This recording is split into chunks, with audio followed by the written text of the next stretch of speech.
Mesdames et messieurs, bonsoir et soyez les bienvenus pour cette nouvelle édition de votre journal de 22 heures au sommaire de l'actualité. À la une dans l'actualité nationale, le complexe du roi Fahad a abrité le lancement du tournoi Open de Ramadan.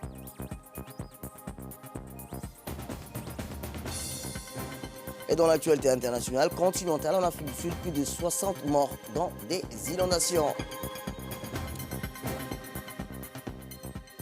C'était les titres. Merci si vous nous rejoignez.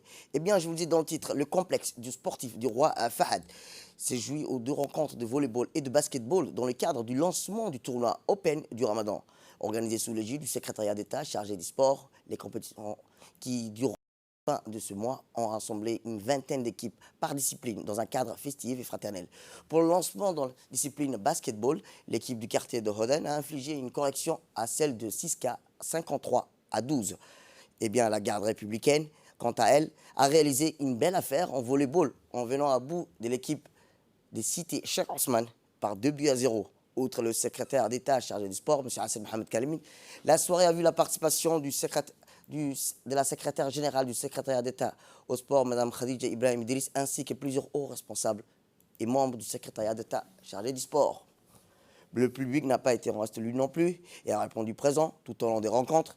C'est ce genre d'initiatives qui vont permettre de développer et promouvoir ces disciplines, surtout à l'égard de la qualité des participants et la bonne organisation. Ainsi, le ministre a félicité les vainqueurs et aussi les vaincus. C'est autant que nous avons assisté à une belle rencontre, a-t-il martelé. Ce tournoi a regroupé 14 équipes ici de la commune de Boulaous et de Balbala. Le tournoi, Inch'Allah, va se dérouler tout au long du mois de Ramadan. Et nous souhaitons à l'ensemble des équipes qui se sont inscrites de bien vouloir s'engager de façon dynamique et volontaire dans ce tournoi. Parce que juste derrière ce tournoi, Inch'Allah, nous allons lancer le championnat national de basketball et en collaboration avec la Fédération djiboutienne de basket. Donc je ne peux que souhaiter bonne chance aux équipes qui se sont inscrites et que le meilleur gagne. Éducation cette fois-ci, où le ministère de l'Éducation nationale professionnelle a organisé un tour collectif où nous verrons dans les prochaines éditions. Eh bien, le Centre de développement communautaire ont lancé des compétitions et animations qui dureront tout au long du mois béni du Ramadan jusqu'au second jour de la Eid al-Fitr. Diverses compétitions et activités sont au programme. De questions-réponses sur la culture et l'éthique de l'islam. Rappelons que des concours de récitation de 99 noms d'Allah, une caravane d'iftar et des conférences, des débats ainsi que des kermesses lors de la fête de l'Eid Fitr se déroulant dans le CDC et de la capitale des régions.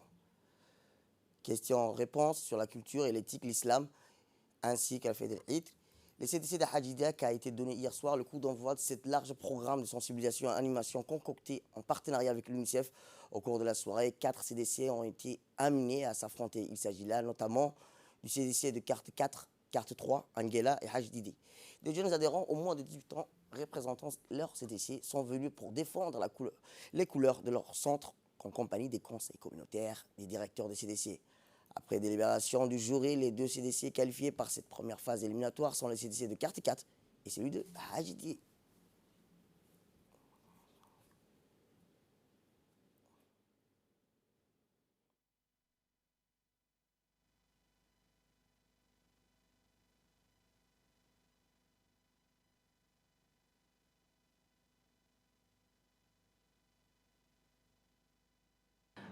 Je veux souhaiter un très bon séjour en France à nos collègues inspecteurs.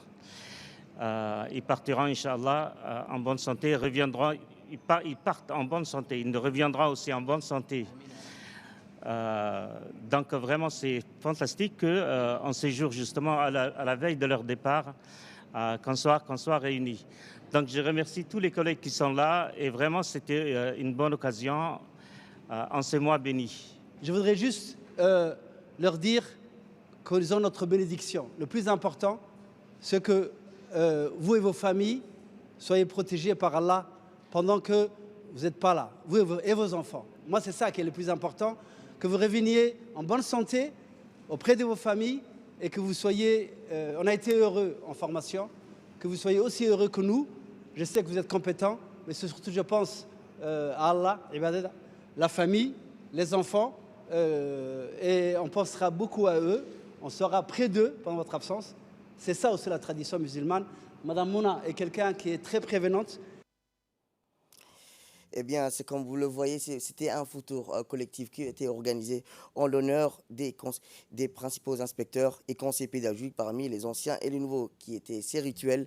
L'inspection générale qui visait à renforcer les liens professionnels et consolider les liens fraternels de cette grande famille professionnelle. Ces futurs étaient un moment de partage et de spiritualité, de convivialité, des activités récréatives, culturelles qui sont organisées par telles que les conférences rappelant l'initiative, vertu, gêne et quiz portant sur des questions théologiques. L'occasion pour les doyens et les inspecteurs de prodiguer les derniers conseils de cette vieille et de départ et de sensibiliser sur la grande responsabilité incombant cette fonction, exigences éthiques et professionnelles qui y sont particulièrement liées.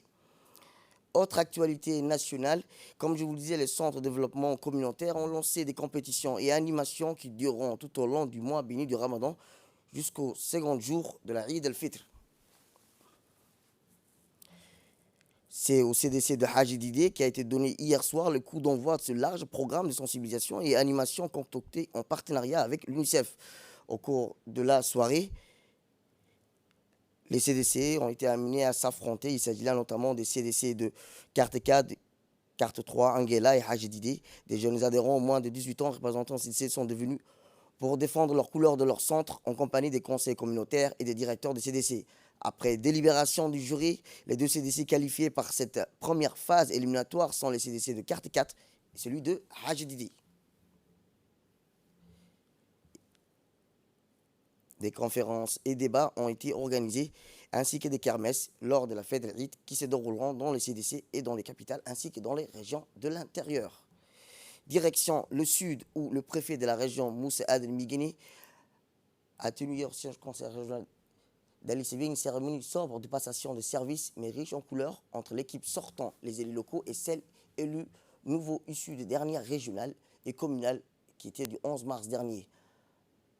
En plus du chef de la préfecture, l'événement a réuni de nombreuses personnalités, dont le président sortant de l'instance régionale et de décentralisation, Omar Ahmed Ouaïs, et son successeur, Sharmaki Hassan Alaleh, et ses co-élus, les chefs de corps sécuritaires, des chefs coutumiers, des éminents ulémas et fonctionnaires et d'autres anonymes.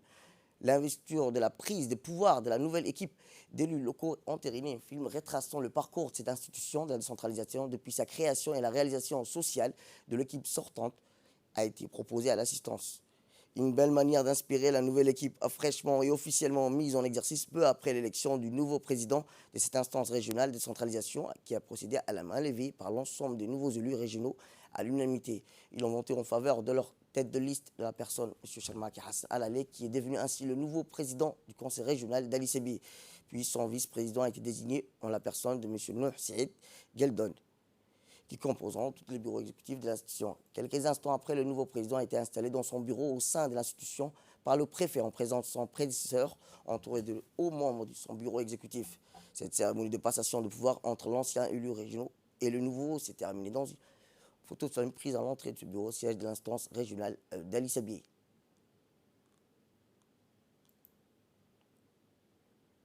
De son côté, le nouveau président du conseil régional d'Ali Sébi, M. Sharmaki Hassan Alaleh, a dans son discours souhaité au nom de tous des nouveaux élus de la région et à son propre nom, et au président de la République, Al-Hajj Ismaël Mergueli, et à la première dame, et au Premier ministre et l'ensemble du gouvernement, Ramadan Moubarak. Aujourd'hui est un grand jour, a-t-il déclaré. Les pouvoirs de ces instances de la décentralisation sont rentrés entre nos mains suite à notre victoire éclatante des dernières élections communales et régionales, a-t-il affirmé. Je suis en mesure de porter la responsabilité qui m'a été confiée, celle de défendre l'image de l'UMP, celle du président de la République. Et nous avons choisi parmi plusieurs militants pour le développement de cette région, a souligné le nouveau président du conseil régional d'Ali Sébi. Il a mis en exergue dans sa prise de parole qu'un tel rassemblement se déroule tous les 5 ans, en intervenant à l'issue des élections communales et régionales, plus précisément à la fin du mandat des élus en exercice. Je remercie particulièrement le préfet de la région qui a tenu à assister à cette cérémonie en tant que représentant du pouvoir public et particulièrement du ministère de l'Intérieur. Nous devons garder dans nos esprits les promesses faites à la population et à travailler farouchement pour réaliser en sachant que nous jugeons pour le seul bilan à la fin de notre mandat. Je promets, a-t-il déclaré, que nous travaillerons en étroite collaboration harmonieuse avec le préfet de la région qui avait bien dirigé le processus électoral et a clos ce dernier dans son discours clair et en bref. Et pour sa part, le préfet Moussa Adel Migueni a rappelé que la date de la passation est clairement définie par les lois qui régissent les tenants et aboutissants de l'application de la décentralisation. Celle-ci doit impérativement intervenir 30 jours après le jour des élections communales et régionales et qu'il n'est pas en question de la repousser à une date ultérieure, malgré le fait que nous sommes en plein mois du Ramadan, a-t-il déclaré le préfet. C'est pour ça que nous sommes tous là en ce moment. Veiller à l'application stricte des lois, des règlements de l'État, tout en assurant le contrôle postériorité sur les actes et les décisions des élus, des collectivités territoriales, entre autres, et une des missions principales en tant que représentant des pouvoirs étatiques, a-t-il souligné dans son intervention.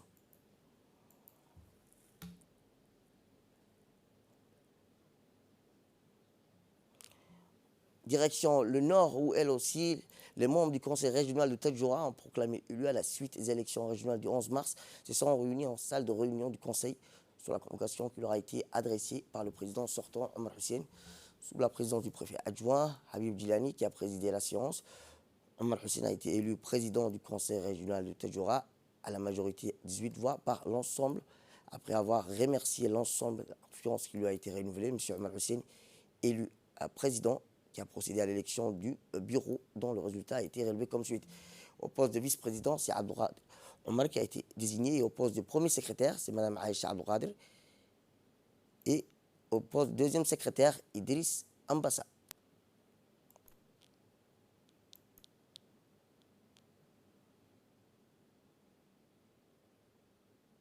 Tadjoura a été élu pour la mandature 2022-2027.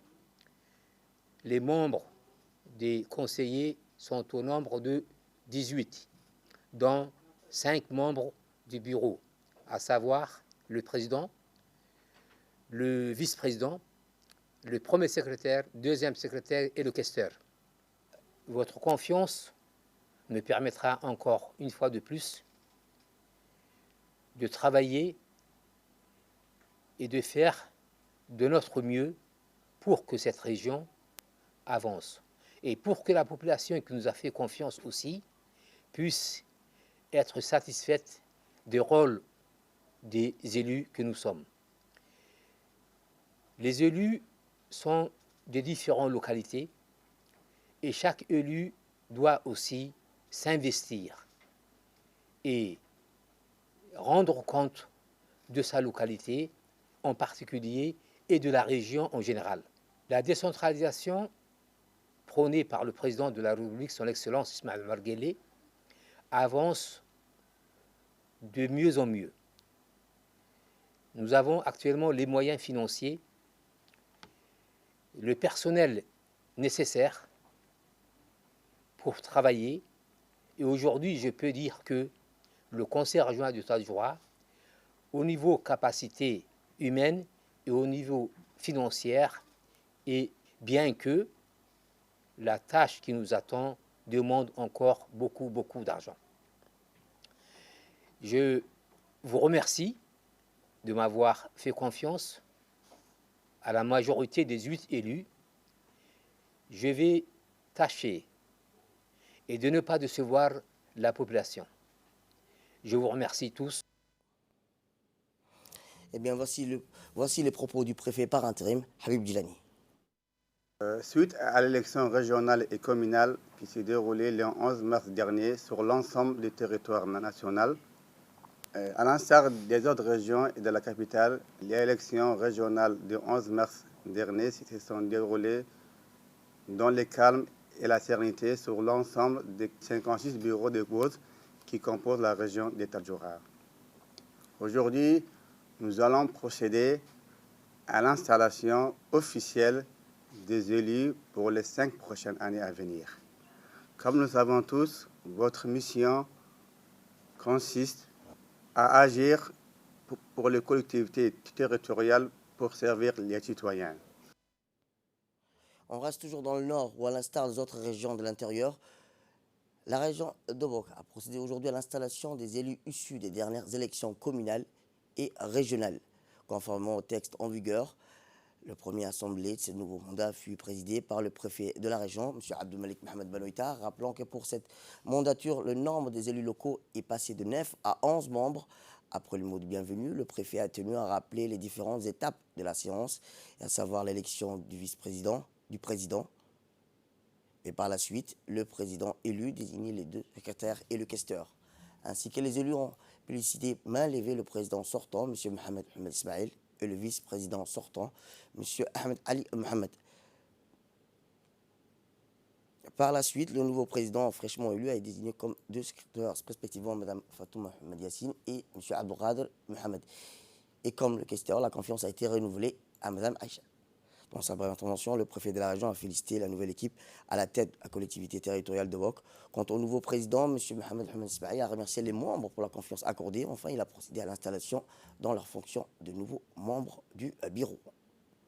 Et dans l'actualité internationale, je vous le disais dans le titre, le dernier bilan des victimes des inondations survenues en Afrique du Sud s'élève à plus de 60 morts causées par plusieurs jours de fortes pluies sur la côte de la province.